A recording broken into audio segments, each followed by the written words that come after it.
अहम खबरें आपको दे दूं और इसके ऊपर तफसीली प्रोग्राम तो मैं करूंगा और दोनों के ऊपर बड़ी आपको डिटेल्स दूंगा। लेकिन पाकिस्तान में जितनी अदालतें हैं उनका ठेका जो है और उनकी रिकॉर्ड का ठेका, उन रिकॉर्ड को मेंटेनेंस का ठेका, और ये काम लाहौर हाई कोर्ट से शुरू हो रहा है और वो सारा प्रोसेस जो है एक भारतीय कंपनी को दे दिया गया है और आउट ऑफ टर्न, बगैर किसी वजह के, बगैर किसी तरीके के, और तमाम हसास डॉक्यूमेंट्स और ठेका जो यानी उस ठेके की मद में इस वक्त जितना हमारे कोर्ट्स के डॉक्यूमेंट्स हैं वो सब एक भारतीय कंपनी के पास है और उनके पास हम उसको अपडेट करेंगे। कंपनी का नाम है स्पेरिडियन टेक्नोलॉजी, जिनको प्रोजेक्ट दिया गया। उसके founder, chief executive chairman, president, executive vice president, CEO, senior vice president और ऑनरी डायरेक्टर, सबका ताल्लुक हिंदुस्तान से है, कुछ का ताल्लुक इजराइल से है। ये कंपनी के खास ताल्लुकात हैं इजराइल से। और आपको बताऊं कि हिंदुस्तान और इजराइल कि जब आईटी की कंपनी मुश्तमिल होती है और उसको पाकिस्तान में आने जाने के वीज़े दिए जाते हैं, बेइंतहा वीज़े दिए जाते हैं और उनके पर रोक टोक नहीं होती, उनको पुलिस एग्जेम्पशन दी जाती है, तो धमाके तो खुद ब खुद होने ही हैं। लेकिन यहाँ पे ख़त्म नहीं होता, नीचे सारी जो है बेइंतहा बढ़ गई है। इसलिए बढ़ गई है कि अगर घर का मालिक जो है या घर में सरबराह जो है वो खुद करप्ट हो, 2 नंबर हो, बल्कि 222 नंबर हो, और उसके घर वाले 2 नंबर हों, उसके बच्चे अपना गलत काम कर रहे हों, तो फिर नीचे किसी को वो रोक नहीं सकते, अपने नौकर को, अपने साथ काम करने वाले को, अपने नीचे काम करने वाले को। एक आपको मैं एग्जाम्पल दे देता हूँ, कुछ एग्जाम्पल्स मैं आपको अगले हफ्ते दूंगा। इर्तज़ा अली कुरैशी, ये चीफ फाइनेंशियल ऑफिसर है oil and gas company limited के, OGDC के। Irtaza Ali Qureshi, chief financial officer, CFO OGDC के। इनके जाती एसेट्स जो हैं इस वक्त तकरीबन 600 अरब रुपए तक पहुंच गए हैं। इनके जी 578 अरब से ज़्यादा हो गए हैं। और लिंक्डइन पे उनकी प्रोफाइल के मुताबिक ये शख्स कोको कोला कंपनी में जनरल मैनेजर और फाइनेंस मैनेजर की हैसियत से काम कर चुके हैं। टपाल दानेदार चाय में ये चीफ ऑपरेटिंग ऑफिसर के तौर पे उन्होंने काम किया। यानी मुलाजमत की, कहने का मतलब कंपनियों के नाम मैं ऐसे नहीं ले रहा, मेरा होता है उन्होंने मुलाजमतें की हैं वहाँ पे। और इस वक्त ये शेयर होल्डर हैं कासा वेरोना होल्डिंग्स लिमिटेड के, जिसकी बाकी डायरेक्टर्स और शेयर होल्डर्स जो हैं भारतीय लोग हैं, हिंदुस्तानी हैं, इंडियंस हैं। और ये एक ऑफशोर कंपनी है, ऑफशोर कंपनी है। और इसके डायरेक्टर और शेयर होल्डर और कायम होल्डर्स होल्डिंग लिमिटेड, इसमें ज़्यादातर शराकतदार जो हैं इनके अपने अजीज़ और रिश्तेदार हैं। इसी शख्स पर दुबई में प्रॉपर्टी फ्रॉड में नाम है, ये काफ़ी अरसे दुबई से गायब भी रहा। और इसी शख्स ने कासा वेरोना के नाम से 1 बेड और 2 बेड रूम से मुश्तमिल अपार्टमेंट्स जुमेरा विलेज सर्कल में जब बनाना शुरू की है, ये अपार्टमेंट इसने सेनिटा ग्लोबल लिमिटेड और एक और कंपनी मिंग प्रॉपर्टी एंटरप्राइज के इश्तराक से इन्होंने बनाई। इन अपार्टमेंट्स को दुबई प्रॉपर्टी कंपनी की मदद से बेचा गया। इसके अलावा ये कई फाइनेंशियल जराइम में भी मुलव्विस हैं। दुबई में इश्तिहारी हैं, कानून से मफरूर करार दिया जा चुका है। पाकिस्तान में मेरिट और शफाफियत की कुलई खुल गई। OGDC का चीफ फाइनेंशियल ऑफिसर जो है 578 बिलियन का मालिक, ऑफशोर कंपनीज का मालिक, लेकिन इसको नहीं पकड़ा जाएगा इसलिए कि जिसने पकड़ना है ना उसकी बल्कि उसके बेटों की, उसकी बेटियों की, सबकी ऑफशोर कंपनी है। और इस मुल्क में हम और आप TORs ही करते रहेंगे। चौधरी गुलाम हुसैन है मेरे साथ, हमारे सीनियर हैं और तजियाकार हैं, होस्ट भी हैं और हम इनसे सीखते भी हैं। जनाब समी इब्राहिम साहब हैं, बड़े मेरे, यानी इनका अपना तजुर्बा अपनी जगह, लेकिन मैं इनकी ज़ाती तौर पे बड़ी कदर करता हूँ। एज अ ह्यूमन बीइंग मैं इनका बड़ा मद्दा हूँ। वलीद इकबाल साहब जो हैं वैसे तो PTI के रहनुमा हैं, लेकिन इनकी जो निस्बत अल्लामा इकबाल से है उसकी बदौलत मैं सिर्फ़ और सिर्फ इनकी रिस्पेक्ट कर सकता हूँ, इज़्ज़त कर सकता हूँ। और अगर मेरा इख्तलाफ राय भी हो तो बहुत ही अदब के साथ मुझे आगे रखना पड़ेगा। कुछ और दोस्त भी हमें ज्वाइन कर रहे हैं। चौधरी साहब, आपसे मैं शुरू होता हूँ कि जनरल राहील शरीफ का एक बयान आया। जनरल राहील शरीफ का बयान आया कि पूरे यकीन के साथ कह सकता हूँ हम सही सिमत में जा रहे हैं। आर्मी चीफ, उसके ऊपर मरियम सफदर एकदम एक्टिवेट हो जाती हैं ट्विटर पे। उनको ऊपर तो कोई साइबर क्राइम लागू नहीं होता, जो भी वो ट्वीट्स करती हैं वो हमारे लिए और हमजा अब्बासी के लिए है। उन्होंने कहा yes that is what the world is saying also. Thank you Nawaz Sharif, thank you Raheel Sharif, Pakistan जिंदाबाद। बीबी को कौन बताएगा कि बीबी तो अपना किचन से बह के बताऊँ काट, अपना गोंगलू अपना तो खाने पका, राजनीति छड़ दे। Please stop interfering in the affairs of the government. And start projecting yourself as a leader, जो इंडियन मीडिया उनको कर रहा है प्रोजेक्ट। नहीं, पर मोहतरमा मरियम नवाज शरीफ साहबा जो है, नवाज वो अपने मरियम सफदर है, आप प्लीज नाम तो सही लें। चलो सफदर है, हाँ। ठीक है, उन्होंने अगर ट्वीट करनी थी तो वो करती है इस बात पर कि आर्मी चीफ ने कहा कि करप्शन का और टेररिज्म का जो गठजोड़ है उसको ख़त्म किया जाएगा।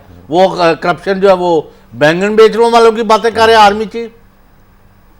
ये जो डाकाजनी हो रही है कौमी खजाने पर, ये उनकी बात कर रहे हैं, और शर्म तुमको मगर नहीं आती। शर्म क्यों आएगी? इस पे आपको और मुझे नोटिस जरूर है आता। अब सारा आलम सुना रहे हैं, अभी नोटिस लाएंगे, नोटिस आते थे। मुबशर साहब, आपने 3-4 रोज़ पहले अखबार में खबर नहीं पड़ी, फ्रंट पेज पे थी कि हमारी एस्टैब्लिशमेंट या मिलिट्री एस्टैब्लिशमेंट ने, इन्हीं अल्फाज में वो खबर थी अंग्रेजी के, कि एक 150 अफराद की लिस्ट प्राइम मिनिस्टर को दी है, 120 की, जिसमें 2 वफाकी काबीना के मेंबर भी शामिल हैं। मैं आता हूँ इस पे। असल में हमारे साथ हमारे एक बड़े हरदिल अजीज दोस्त हैं, पाकिस्तान के बहुत बड़े रहनुमा हैं, और इसमें कोई शक नहीं है कि अवाम की नफ्स पे उनका हाथ है और अवाम के दिल उनके साथ धड़कते हैं। जनाब शेख रशीद अहमद साहब। शेख साहब अस्सलाम वालेकुम।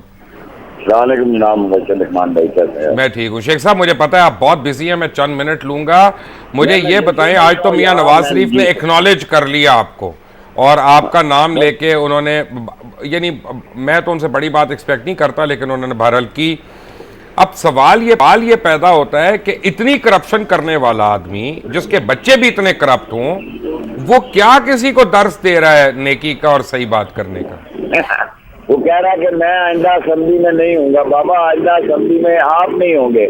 मेरा तो अल्लाह को पता है आपको जो तकब्बर और घमंड है। आज आपने तीसरी दफा मुझे ये बात कही है, पहले कन्वेंशन सेंटर में भी कही, फिर एक दिन दूसरे बड़े दिन पे कही। मेरा ख्याल है कि वो ज्यादा पैनिक है और उनके चेहरे पे एक दफा 144 नाफज हो चुकी है। उनको समझ आया कि मेरे मामला काफी खराब हैं, बिगड़े हुए हैं। अब वो सारा गुस्सा मुझ पे निकाल रहे हैं। कोई बात नहीं, मैदान भी हाजिर है, घोड़ा भी हाजिर है। कल उनको पता लग जाएगा कि रावलपिंडी में अवाम किस तरह निकलते हैं। अवाम का समंदर होगा इंशाअल्लाह ताला। सारे शहर को सील किया जा रहा है कंटेनर पे, खारदार तारों से। और जो रावलपिंडी शहर में मुहर्रम के 10 मुहर्रम के जुलूस का नक्शा होता है, सील किया जाता है, शहर बिल्कुल वैसे सील किया जा रहा है। लेकिन इंशाअल्लाह ताला अल्लाह से पूरी उम्मीद है कि अल्लाह इनको हिदायत भी देगा और अकल भी देगा। हमसे पंगा नहीं लेंगे। अगर ये लेंगे तो फिर उसका नतीजा भी ये खुद भुगतेंगे, उसके जिम्मेदार भी ये खुद होंगे। लेकिन इंशाअल्लाह ताला कल रावलपिंडी में एक तारीखी रैली और तारीखी जलसा होगा, और डॉक्टर साहब लाहौर में भी है, रावलपिंडी में भी है। शेख साहब, मुझे एक बात बताएं कि जब भी ऑपोजिशन के मोमेंटम बनना शुरू होता है, जोर पकड़ना शुरू होता है, रॉ जो है इस मुल्क में धमाके करना शुरू कर देती, लेकिन मियां साहब रॉ को नहीं कुछ कहते। बस नवाज शरीफ साहब का तो फ्रेंडली रेस्क्यू जो है, आज LOC पे भी फायरिंग हुई है, इधर ईरान से भी 20-30 गोले गिरे हैं, फिर आज मर्दान में भी हुआ है, मार्फत में भी हुआ है। जब भी कोई तहरीक अपने जोर पे आती है तो ये खौफ डला देते हैं और ये ऐसा तासर देते हैं कि नवाज शरीफ ना हुआ तो जमहूरियत नहीं होगी, नवाज शरीफ ना हुआ तो पता नहीं क्या आसमान से तारे टूट पड़ेंगे। हालांकि नवाज शरीफ बुनियादी तौर पर इस कौम को कुछ नहीं दे सका। आप इससे अंदाजा लगाएं, 20,000 अरब रुपया मुकामी बैंकों का मकरूज है मुल्क, और $73 बिलियन IMF वर्ल्ड बैंक के। कहाँ जाएगा ये मुल्क? और ये वैसे ही इन लोगों को जो है तोता कहानियाँ सुना रहा है, और तोता कहानियाँ सुनाते सुनाते वो इस जगह पे पहुंच गए। और ये इस मुल्क की बदनसीबी है, इस मुल्क की बड़ी बदनसीबी है कि लोग अगर अपना हक लेने के लिए सड़कों पर ना निकले तो मैं नहीं समझता कि इनको कोई अदालत से हक मिल जाएगा, कोई इनको स्पीकर इनको इनकी बात सुन लेगा, या कोई और इनके हक में फैसला सड़कों में होना जी, और लोगों को सड़कों पे आना होगा। चौधरी साहब, आपने कोई सवाल पूछना जी शेख साहब अस्सलाम वालेकुम। सलाम जनाब, शेख साहब हजूर। मैं शेख बनाता ऑनरेरी। बात यह है कि वज़ीर आज़म नवाज शरीफ को बड़ी गलत फहमी है कि शेर रशीद कोई नजूमी है या तोता फाल निकालते हैं। भाई वो एक जद्दोजहद कर रहे हैं, वो समझते हैं नवाज शरीफ और उनके साथी धारनी के जरिए मसलत है और डाकाजनी हो रही है खजाने पर, उसके खिलाफ वो जद्दोजहद कर रहे हैं। शेर रशीद अवाम की आवाज़ है, वो कोई तोता फाल नहीं है, वो उनकी ख्वाहिश है कि ये गवर्नमेंट जाए। लेकिन आपसे मैं ये सवाल करता हूँ कि आया ये पॉसिबल है कि पूरा मुल्क, पूरी रियासती अदारे, पूरी सियासतदान सारे गलत हों और मियाँ नवाज शरीफ ठीक हों? देखिए, गुजारिश ये है कि मैं लोगों को उम्मीद दिलाता हूँ, आस दिलाता हूँ, क्योंकि लोग समझते हैं कि इसकी तबाही और इसकी बर्बादी में उनके लिए कोई नई आस निकले। और अगर ये समझते हैं, मैं आपको यकीन से कहता हूँ, जितना तवील धागे का काम नवाज शरीफ करता है इस मुल्क में कोई प्राइम मिनिस्टर नहीं करता। और जिस दिन ये जाएगा आप देखेंगे कि प्राइम मिनिस्टर हाउस से भी तवीज निकलेंगे। और इसका प्रोफेशन, अब मैं हंस रहे हैं, आप हंसने की नहीं है, हम सीरियस। अगर प्राइम मिनिस्टर हाउस से तवीज ना निकले ना तो मुझे पकड़ लें, ये सारा डंडे तवीज का काम करता है। इसमें कई ऐसे लोग रखे हुए हैं, जादू टूने वाले इसके पास है। लेकिन इंशाअल्लाह ताला 2016 में इनकी सियासी जो है अपने अंजाम को पहुंचेंगे और इंशाअल्लाह मुल्क बेहतरी की तरफ जाएगा। Sheikh sahab, good luck for tomorrow and thank you very much for joining us. Sheikh Rashid Ahmed को आप सुन रहे थे। शमी इब्राहिम, कल लाहौर में पाकिस्तान तहरीक इंसाफ का जलसा है जिसमें दीगर अपोजिशन भी उनको ज्वाइन कर रही है। पिंडी में पाकिस्तान अवामी तहरीक का मिनहाजुल कुरान की रैली है और दोनों से यानी जो एक्सपेक्ट किया जा रहा है वो ये है कि दोनों में कई कई लाख का क्राउड होगा। लाहौर तो मुझे पता चला है कि कल टोटल चोक हो जाएगा और पिंडी का मुझे ये पता चला है कि वहाँ पे उन्होंने बाकायदा लोकल लेवल पे DCOs वगैरह ने कहा है अपने घर वालों को कि भाई ज़रा एक दिन के लिए शिफ्ट हो जाओ क्योंकि नहीं निकल सकोगे कल। आपके पास क्या इतलाफ है? एक छोटा सा कमेंट पहले करना चाहता हूं जो आप शेख रशीद साहब के हवाले से बात कर रहे थे। देखें, जो आज नाम लिया है नवाज शरीफ साहब ने, वो उन्होंने गाली और वो जो मुखातब थे पाकिस्तान की फ़ौज के साथ, पिंडी का एक सियासतदान, ये सारी सिंबॉलिक गुफ्तगू थी क्योंकि वो और उनके साथी ये कह रहे हैं कि ये जो दोनों तहरीकें चल रही हैं ये इसके पीछे पाकिस्तान की एजेंसीज का हाथ है, क्योंकि ये सब लोग यही कह रहे हैं। तो आज जो नाम लेके उन्होंने कहा कि पिंडी का सियासतदान, मैं सोच रहा था जिस वक्त वो ये बात कर रहे थे कि काश इतनी शिद्दत से वो मोदी को बात करते, इतनी शिद्दत से वो इंडिया को बताते, इतनी शिद्दत से वो राह के एजेंडों के बारे में बात करते, लेकिन उन्होंने तनकीद किस पर की? पाकिस्तान की फ़ौज पर, और नाम लिया उन्होंने और फिर उन सियासतदानों को जो इस वक्त पाकिस्तान में करप्शन के खात्मे की बात है। एक मिनट, यहाँ आपने बहुत अहम बात की है वलीद इकबाल साहब। अब जब शमी साहब ने तज्जिया दिया, क्या आपको लगता है मियां नवाज शरीफ ने जनरल राहील शरीफ को एड्रेस किया? इसका जवाब तो वो खुद ही दे सकते हैं, लेकिन अगर मेरे से ज़्यादा इतना तजर्बा रखने वाले और इतनी मुशाहिदा रखने वाले अगर एक दानिश्वर और एक तज्जिया निगार ये कर रहे हैं महसूस, तो इसमें मैं इसकी सदाकत से मैं इनकार नहीं कर सकता। नहीं तो आप बताएं ना कि आप तो फौज के कहने पर कर रहे हैं। नहीं जी, सवाल ही नहीं पैदा होता है जी। हम तो क्या कर रहे हैं? हम क्यों मुल्क को डिस्टेबलाइज कर रहे हैं? सियासी जमात हैं जी, ये गवर्नमेंट है, वो लोगों की खुशहाली के लिए चौधरी साहब, काम एक कर रही है। सेकंड मेरी बात सुने माजरत के साथ जी। आपने उनके ऊपर इल्जाम लगा दिया। मेरे पास एविडेंस आ रहा है कि अभी चकवाल को जो इलेक्शन हुआ है, दूसरा जो बाई इलेक्शन हुआ है जेलम में और जहाँ पे बुरेवाला फवाद में। चौधरी और वो बुरेवाला में बहन थी हमारी। कब तक मुझे पता चला है कि फवाद चौधरी के हलके में 44,000 से ज़्यादा गलत वोट पड़े हैं। अभी मैं इसकी तहकीक कर रहा हूँ, लेकिन जब बाई इलेक्शन, जब इलेक्शन एक साल दूर हो, हुकूमत इतनी पावर में हो, अगर ये जायज़ भी मैं मान लूँ एक लम्हे के लिए, तो तानू क्यों मरोड़ उठे? मैं सवाल मैं नहीं, मैं कह रहा कि तानू लगता है कि 80-80 हज़ार वोट ऑपोजिशन नू पै जाए और सिर्फ वो 1000-1500 वोटा नाल हार रहे हो, वो भी डिस्प्यूटेड है। वो जीते हुए थे, वो जीते हुए थे। इन पे आके क्यों अपने इंतजामी अफसरों का क्या काम है? इससे अगर किसी को शक है तहरीक इंसाफ की मकबूलियत के बारे में, तो ये रिजल्ट्स जो हैं आपने मेरे लिए तो फवाद और वो बयान जीत गए। बिल्कुल, मैं तो कह रहा हूँ वाज़ेह तौर पे। और ये ज़िमनी इंतखाबों का रिकॉर्ड निकाल के देख लें, अगर ये जिस तरह से भी हुआ है जो आप फरमा रहे हैं वो हुआ भी है, तो ऐसे रिजल्ट नहीं आए कभी पहले ज़िमनी। इसमें एक जो अहम बात है कि 2013 में जिस हल्के में फवाद चौधरी ने 67,000 वोट लिए, वहां पर 42-43,000 वोट थे तहरीक इंसाफ। नहीं जी, 67 नहीं लिए, मैं चले 76 मैं कह रहा हूं 76,000 जो वोट है तहरीक इंसाफ के बुरेवाला में और झेलम में, वो वोटों की तादाद बहुत ज्यादा इजाफा हुआ है। तो जो लोग ये कह रहे थे ना, बात कर रहे थे इमरान खान की सियासत खत्म हो गई, यानी इमरान खान की सियासत क्या है कि वो कह रहा है कि पनामा लीक्स के खिलाफ आप उस करप्शन के खिलाफ आप तहकीकात करें, कह जी वो सियासत खत्म हो गई। अगर करप्शन ना होती तो मैं आपको गारंटी से कह रहा हूं अलीम खान भी अपनी सीट ले गए थे यहाँ पे बयासादे के सामने, गारंटी से बता रहा हूं, हमने खुद देखा है वहां पे क्या, हमने तो कवर किया वो इलेक्शन। दूसरी चीज, आप ये देखें, फवाद चौधरी को मैं जाती तौर पे जानता हूं, ठीक है ना, मैं तो मान रहा हूँ मेरे दोस्त हैं, भाई हैं हमारे, सारों के हैं। मेरे तो हैं बिल्कुल, बहुत मुझे अजीज हैं। फवाद चौधरी के पास कोई पैसा वैसा भी नहीं है, ना वो को ओहदे पे है, ना वो किसी को मुराद दे सकते, ना किसी को लाइसेंस दे सकते, ना किसी को ठेका दे सकते। जिस तरह सफेद पोशी से उन्होंने इलेक्शन लड़ा है ना, उनके दोस्त जानते हैं कि उन्होंने किस तरह से लड़ा। अवाम खुद निकली है यार अपना एस्टेब्लिशमेंट को हराने यहाँ और पे। कल भी निकलेगी। यही मैं कह रहा हूं, ये जो ट्रेंड है बुरे वाला का और जो ट्रेंड है जेलम का, उसमें अवाम निकलेगी बाहर। आज मैंने नवाज शरीफ की वो जुलूसी देखी है, वो पता नहीं, मैं मोटरवे पे आ रहा था और उस पे यार को कारों पे, वो ट्रकों पे, बसों पे बच्चे छोटे छोटे, कल की रैली के मुकाबले में 40-40 मील दूर से वो जुलूसियां आ रही थी और उसके ऊपर नवाज शरीफ बढ़ के मार रहे थे आके। और क्या उन्होंने पाकिस्तान की फौज को वो सब कुछ कहा, मुझे तो इतनी शर्म आई है, आई कुडंट एक्सपेक्ट दैट। आप बशीर साहब, आपको तो इस प्रोग्राम पे मुझे बुलाने की जरूरत ही नहीं थी, माशाल्लाह देखें। नहीं, काम हमारा, मैं कह रहा हूँ हमारा केस, अच्छा, मैं आपको बताता हूँ आपको क्यों बुलाया, लोग प्लीड कर रहे हैं। मैं आपको बताता हूँ आपको क्यों बुलाया। हम आपका case No, there's a reason. अभी आप There's a legitimate reason. Sir, और मैं समझता हूँ उसमें मीडिया आवाम को जवाब दे जो आपको बुलाया।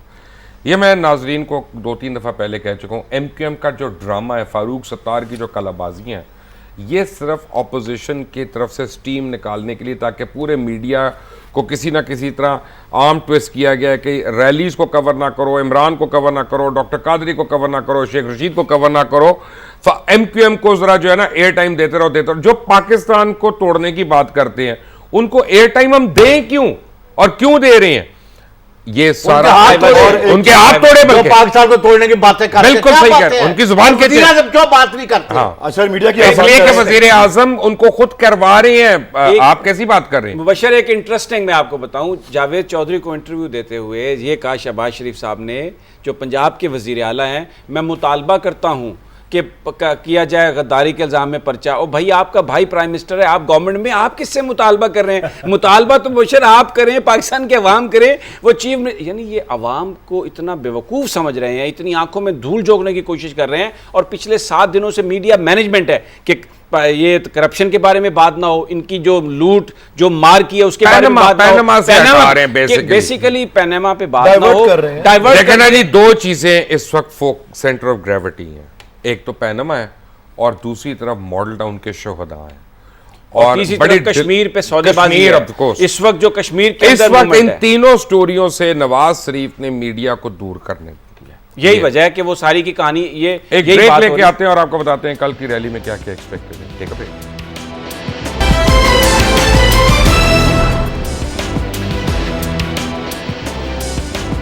बांग की मून की मजम्मत आ गई है मर्दान के ऊपर, पेशावर के ऊपर। मियां नवाज शरीफ को तौफीक नहीं हुई। वो आज सिविल एविएशन की मीटिंग करते रहे हैं और उसमें उन्होंने वादा किया कि मैं इस्लामाबाद एयरपोर्ट अगले साल में आपको ओपन कर दूंगा 14 अगस्त को, और मेट्रो बस को उस एयरपोर्ट से मुंसलिक करना है। यार इन हुक्मरानों को एहसास भी नहीं है। इन हुक्मरानों को सिर्फ इस बात का एहसास है, जैसे मैंने पहले भी आपसे मैं ब्रेक में कह रहा था कि क्योंकि ग्वादर में प्लाटों की कीमत ज़्यादा हो गई है तो वो कह रहे हैं पाकिस्तान बड़ी तरक्की कर रहा है। और तरक्की का बेंचमार्क ये है कि मैं अभी चीफ मिनिस्टर से बात कर रहा था, उन्होंने मुझे बताया कि पहले कीमत बहुत ज़्यादा थी, फिर कम हुई, अब फिर कीमत बढ़ गई है। तो ये है पाकिस्तान की तरक्की का बेंचमार्क। हर वो प्रोजेक्ट जिसमें माल होगा, चाहे वो सड़क हो, ये जो ऑरेंज ट्रेन जिसको ये बना रहे हैं ना, हमको उसके खिलाफ नहीं है, लेकिन अभी ये प्रायोरिटी नहीं है। चाइना में वो बनती है 3 अरब रुपया पर किलोमीटर, और यहाँ पे कितने की बन रही है? 8 अरब रुपया पर किलोमीटर। जितने पैसे ये है ना, 60 हॉस्पिटल बनते हैं शौकत खान जैसे। प्रॉब्लम ये है कि मुझे सिर्फ इस बात पे तशवीश है कि आप लोग पैनमा के ऊपर, करप्शन के ऊपर, धांधलियों के ऊपर इतनी देर से स्ट्रगल कर रहे हैं और आपके साथ मीडिया मैनिपुलेशन हो रही है, मीडिया मैनेजमेंट हो रही है, आप लोगों की आवाज़ ही नहीं आ रही लोगों के पास। आपको एहसास है इस बात का? जी कुछ अंदाज़ा है, लेकिन आप इंशाल्लाह देखेंगे एक तो कल जिस किस्म का हमारी कुव्वत का मुजाहरा होगा। अच्छा, कल किस जगह जमा होना है? मुझे तो पता नहीं, मुझे बताएं जी। ये शुरू उधर से हो रहा है, शादरा के चौक से। शादरा के चौक जी, और ये लाहौर में रावी की पुल से दाखिल होगा। हाँ। और इसका इख्तितामी पॉइंट जो है वो चेरिंग क्रॉस, या जिसको तो अगर मैंने समीने चौई साहब ने हमने आना हो तो हम किधर आके आपको एक तो उसका स्टार्टिंग पॉइंट है जी, जो कि शादरा चौक है। एक उसका इख्तितामी पॉइंट है जो कि असेंबली हॉल, असूलन तो स्टार्टिंग पॉइंट पे आना और चाहिए। उसके अलावा इस्तकबालिये के और 3 पॉइंट्स हैं जी। भाटी चौक पे एक, दाता दरबार के बिलमुकाबिल और उस साइड पे, क्योंकि ट्रैफिक उधर से आती है।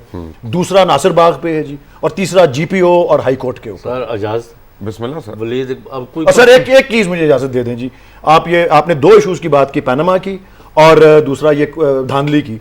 मैं तीसरा इशू भी आपने देखा है, जो अल्ताफ हुसैन के जो इश्तियाल अंगेज जो उन्होंने बात की है, और मीडिया की कवरेज, ज़रा मैं दावत भी दूंगा आपकी वसातत से कि कल देखिएगा, क्योंकि इस जलसे के इंतजामात में मैं भी खुद इन्वॉल्व रहा हूँ बतौर सदर अर्बन लाहौर, जो कि 7-8 दिन पहले इमरान खान साहब ने चैलेंज मुझे और नौजवान साथी हमाद अजहर को दिया है।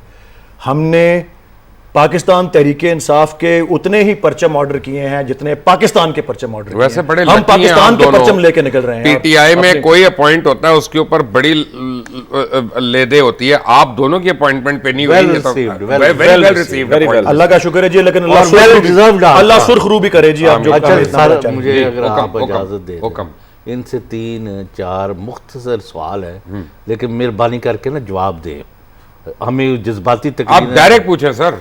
वलीद इकबाल साहब और पीटीआई और आपकी क़यादत, हुकूमत कहती है जी हमने मुल्क को इक्तिसादी तौर पर एक इनकलाब ले आए, टर्न अराउंड कर दिया, इन्वेस्टमेंट आ रही है और मुल्क में खुशहाली ला रहे हैं, लोड शेडिंग ख़त्म कर रहे हैं, बड़े बड़े प्रोजेक्ट्स हम लोगों को उनकी ज़िंदगियों में इनकलाब ला रहे हैं।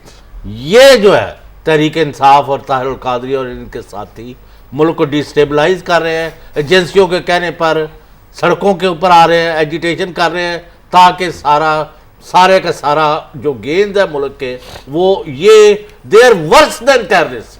क्यों? ये मुल्क को तबाही के दाने पर लेके जा रहे हैं इक्तिसादी तौर पर। इन सवालों का आपके पास कोई जवाब है? चौधरी साहब, एक फ्लैट जो लंदन में है ना, 31 मार्च यार, को आप ये क्या 6 अरब सीधे रुपए, जवाब नहीं दें। सर, मैं मेरे सुन लें, 6 अरब रुपए का एक फ्लैट, ये 4-6 फ्लैट, ये 30-40 अरब रुपए के हम पोशीदा असासों का पूछते हैं भाई। ये टीओआर का मतलब क्या पूछते हैं? साबित कर दो हक हलाल की रोजी, आपको कुछ नहीं कहा जाएगा। लेकिन अगर आप नहीं साबित करते तो ये चोरी का पैसा है। और जिस तरह 1947 के अंदर हमने सर 1947 में ये मुल्क हमने गोरों से आजाद कराया था, और 2016 में हम ये चोरों से आजाद कराने के लिए निकले हैं। ये अंदाजा नहीं है, ये जो अपना हक समझते हैं कि 32 करोड़ रुपए खर्च के समीर साहब, एक मुझे जहाज एक को बात लेके का जाते जवाब हैं और दें, वापस मुझे लेके चौधरी आते हैं। साहब की एक बात नहीं समझ आई है। बलूचिस्तान का सीएम जो है किस जमात से उसका ताल्लुक है? मुस्लिम लीग नून। मुस्लिम लीग नून से। वो कहता है कि बलूचिस्तान में जो वाक़या हुआ उसके अंदर रॉ मुलव्विस है। जो अफगानिस्तान के सरहद पे हुआ, जो पेशावर में हुआ, चारसद्दा में हुआ, जो एपीएस में हुआ, उसके ऊपर रॉ मुलव्विस है। सारे लिंकेजेस मिल गए, प्रूफ्स मिल गए। कुलभूषण यादव यहाँ पे पकड़ा गया, रॉ का बंदा पकड़ा गया, सारे प्रूफ्स आपके पास है। आपके वजीर आजम को यानी इतनी तौफीक नहीं, रॉ की मजम्मत करते, मोदी की नहीं करनी। मोदी से पैसे खा रहे हैं, खाएं यार। और रॉ नहीं की खा रहे यार पैसे किधर से? तो फिर और क्या मजबूरी है? मुबश्शिर यही चौधरी साहब, एक मिनट, पंजाबी दा जुमला है, मैनू नहीं पता सही है गलत है, कहने ने कि फिर को मजबूरी तो होनी है ना। नहीं सर, ऐसे ना अख नहीं खुलती ताड़ी ओदे अगे। नहीं, ना मैं एक बात जरूर मैं मोदी की गल कर रहा हूं, मियां साहब दी। नहीं, मोदी, ये जो नारे लग रहे हैं, मोदी का जो यार है गद्दार है, अल्ताफ का जो यार है गद्दार है, जो भी मुल्क दुश्मन है वो फांसी का हकदार है। This is the voice of the entire nation. अच्छा, इधर हम दूसरे छोटे छोटे सहूलतकारों को पकड़ रहे हैं कोम्बिंग में, हम रॉ के यारों को क्यों नहीं पकड़ रहे? और भाई ये चोरी डाका जो हो रहा है कौमी खजाने पर, उसको भी खत्म करना है कि नहीं करना? हाँ जी समीर साहब, देखें, ये जो कल जो लोग निकल रहे हैं और ये जो जलसा जलूस है, यही जो बातें आपने कही हैं इसी की वजह से निकल रहे हैं। जो हम पहले बात कर रहे थे, तहरीक इंसाफ के कैंडिडेट्स के वोट्स भी इसीलिए ज़्यादा बढ़े हैं कि लोग रिजेक्ट कर रहे हैं ये पॉलिसीज़। जो नवाज शरीफ साहब का जो विजन है इंडिया के साथ दोस्ती, यानी वो सिर्फ इंडिया का, जो पाकिस्तान को उसका गुलाम बनाना चाहते हैं। नेपाल की तरह, सिक्किम की तरह, भूटान की तरह हम उनके साथ मिलकर रहे इस तरीके से कि वो हम पर हजमनी करें। अब अगर ये बात इंडिया की थानेदारी हम पर नहीं, ये नहीं होगी। अब अगर चलेगी। थानेदारी चलानी होती तो पाकिस्तान बनाने की क्या जरूरत थी? जो कायद आजम का विजन था, जो अल्लामा इकबाल का विजन था, वो यही था। उन्हें पता था ये मुल्क छोटा होगा, लेकिन मुसलमान इज्जत से, खुददारी से, अपने कवानीन के मुताबिक जिंदगी गुजारना चाहते हैं। लेकिन ये ताजर हैं, इन्होंने, हमजा शहबाज साहब ने अपनी कुकड़ियां, अपने अंडे इन्होंने इंडिया बेचने हैं। उन कुकड़ियों और अंडों की खातर ये पाकिस्तान के अवाम को बेचना चाहते हैं। इसके अलावा, और ये जो मोदी के साथ दोस्ती है ना, इसकी बुनियाद ये है तिजारत, तिजारत, तिजारत, हर जगह पे तिजारत, हर ठेका जिसमें माल बनेगा, हर गुफ्तगू वही जो तरक्की, जैसे मैंने आपसे पहले कहा, जहां पे माल है घर को वहां पे आग लगा के आपको ये नया घर हमारा बना सकते सबसे हैं। पहले तो आप अपना सवाल करेक्ट कर लें, ये इनका घर कैसे है। नवाज शरीफ साहब का, शहबाज शरीफ साहब का जो बिजनेस है ज्यादा वो मुल्क से बाहर है। नवाज शरीफ साहब के बेटे लंदन में कारोबार करते हैं, वो ऑन रिकॉर्ड ये कहते हैं कि हम यहाँ पे इसलिए कारोबार नहीं करते कि हम पे इल्जाम लगता है। भाई वो यहाँ पे- हलाल से कमा रहे तो आपको क्या तकलीफ है? किसके- बता नहीं, दें, साबित हम साबित साबित हलाल- करवाना नहीं, चाह रहे नहीं, हैं एक ये। बता दें साहब। हम ये तो साबित बात करवाना यह चाह है रहे हैं। कि 20 करोड़ को हलाल करके जो कमा रहे हैं ना, उसी के ऊपर सवाल कर रहे हैं हम। यार, आप तो मजाक समझ, नहीं, मैं मजाक नहीं समझ रहा, मुझे बताइए आप कि सीरियस बात करें। आप मुझे बताएं कि इन्होंने अब तक मोदी को क्यों कंडम नहीं किया? वो इसलिए कि ये पाकिस्तान मोदी टुकड़े के करने की बातें शरीक कर रहे है। मैं कहता हूं उसके शराकत में है, मैं कहता हूं ये रॉ के साथ मिले और हुए अपने हैं। आप को कश्मीरी कहते हैं जी, और कश्मीरियों के साथ जो सुलूक हो और रहा है, नंबर बच्चों दो, की आंखों में मैं छले पहले लगे दिन से थोड़े कह रहा एक हूं कश्मीरी- कि पनामा पेपर्स के तहत जब मियां नवाज शरीफ का कंपनियां जो हैं वो उन्होंने पैसे यहाँ से गए हैं, उनके पास एक बाइज्जत रास्ता है कि वो रिजाइन कर दे। वो रिजाइन करने के बजाय या जैसे इमरान खान कह रहे हैं बड़े कि मासूम सबको- लगते हैं मुझे, मासूम चौधरी साहब बड़े मासूम आदमी हैं आप। राणा सनाउल्लाह ये कहता है कि अगर किसी वजह से वकील के मशवरे पे पैसे सही तरीके से बाहर नहीं भेजे, उस पर टैक्स नहीं दिया, तो ये कौन सा जुर्म है? आप कह रहे इस्तीफा दे दें। माशाल्लाह। मैं हैरान हूं, आप चौधरी साहब वाकई बड़े मासूम और सादा आदमी मैं हैं। अभी भी कह बहुत रहा हूं, मासूम आदमी, अगर उनके पास कोई बाइज्जत रास्ता है तो सिर्फ ये है। बाइज्जत, वो सिर्फ दौलत के रास्ते पे चलते हैं। चौधरी इज्जत साहब, एक बेइज्जती का मुझे कोई बात चक्कर नहीं बताइए, है। आपने भी दुनिया देखी है, हमसे ज्यादा देखी है। मैं आपसे जरा एक हट के सवाल कर रहा हूँ। 29,000 कनाल में आपका एक घर हो, ठीक है ना? नहीं, वो हमारा वालदा का घर है, मोर उनका और है ही सारे नहीं। आपने चले वो जो सिर्फ भी- वालदा साहबा का एक घर है। ब्रेक में मैं कह रहा हूँ वालदा का, और आप उस घर में रहते हैं, चले। मैं कह रहा हूँ कि आपके पास सारी नोन दौलत जो है दुनिया की वो आपके पास हो, और आप जहाँ पे जाएं पीछे आपके लोग गाली दें और आपको मुखातिब करके बुरा भला कहें, तके की इज्जत ना हो। एक कमरा आपके 29,000 कनाल में ना हो जिसमें आप थोड़ी सी इज्जत बचा के रख सकते हो, क्या फायदा ऐसे हो देगा? ये तो आपका व्यू है ना। नहीं, मेरा वो- सवाल है। नहीं, दूसरे लोग ये हैं, वरना क्या ज़रूरत थी? बहुत सारे लोगों ने इतना पाकिस्तान को लूटा है, वो यानी उन किसी के गले में रस्सा डाला है, इसीलिए सेक्टियों के घर से 70 करोड़ रुपए निकलते हैं। डॉक्टर इकबाल के क्या सासे थे जब उनका इंतकाल हुआ? वो एक प्रोग्राम पे आए थे, मैंने आपको के दिया था, निस्बत चंद किताबें थी बस, बाकी तो एक तो मुझे बताएं, आज कुछ भी अगर नहीं था मैं जी। मुकाबला करूं, आप लियाकत दोनों अली से खान पूछ पहले लेते वजीर आजम के क्या सासे थे? मुबशर- पहले वजीर आजम के मुबशर इकबाल की इज्जत है कि बड़ा नवाज सिया- शरीफ की मैं इज्जत के है? चंगा भला सियाना हो गया। मुबशर साहब, आप अल्लामा इकबाल, डॉक्टर इकबाल का आप असासे और मेहरबानी है, मुवाजना आप जा किनसे रहे कर रहे हैं यार? अच्छा यार, एक और आपकी- काम, एक और आदमी का कर लेता हूं जो एक लेस नोन आदमी है, not like Iqbal. Principal, former principal government college doctor Nazir Ahmad का और अपना इनका मुकाबला कर लें, किसकी वो इज्जत जो है? वैगन पे कॉलेज जाते जो वैगन पे साइकिल पे जाते थे, साइकिल पे और वैगन पे कॉलेज जी। जाते तो थे। उनका मरतबा इनका- कोई कम हुआ उससे? न, उनका तो यानी मैं उनके आप- स्टूडेंट्स को मिलता हूं, वो आशिक है उनके। नहीं, आप उनको भी इनके साथ कंपैरिजन ना करें प्लीज। ये अब अल्लाह बता के रही लिए, थी वो कि बहुत आप- अब्दुल सत्तार ईदी गरीब सा आदमी था यार, उसका मियां साहब से क्या मुकाबला? पता नहीं आज आपका क्या एजेंडा है, आप क्यों इन लोगों को ये मेरा इनके साथ मिला एजेंडा रहे हैं? ये- इन लोगों के साथ हम मिला मैं क्यों रहे सिर्फ हैं? चौधरी मैं गुलाम ये जानना हुसैन चाह को रहा हूं। ये बताना चाह रहा हूं कि इज्जत टकों से नहीं आती। तो बेशक।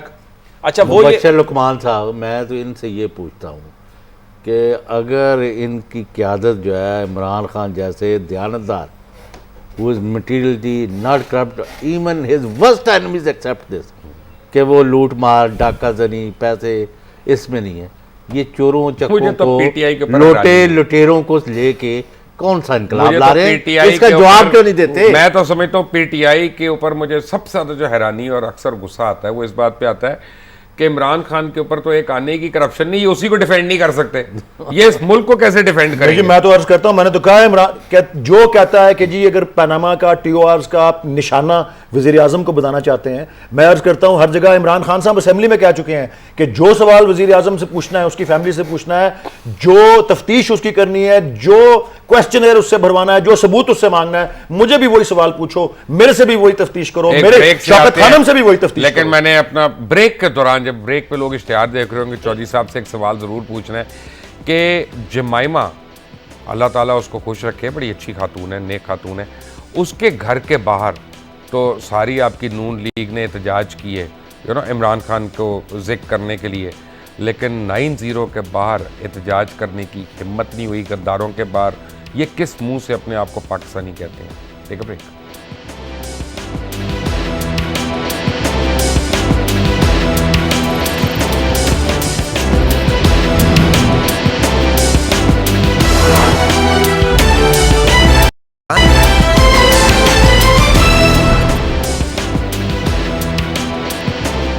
Welcome back.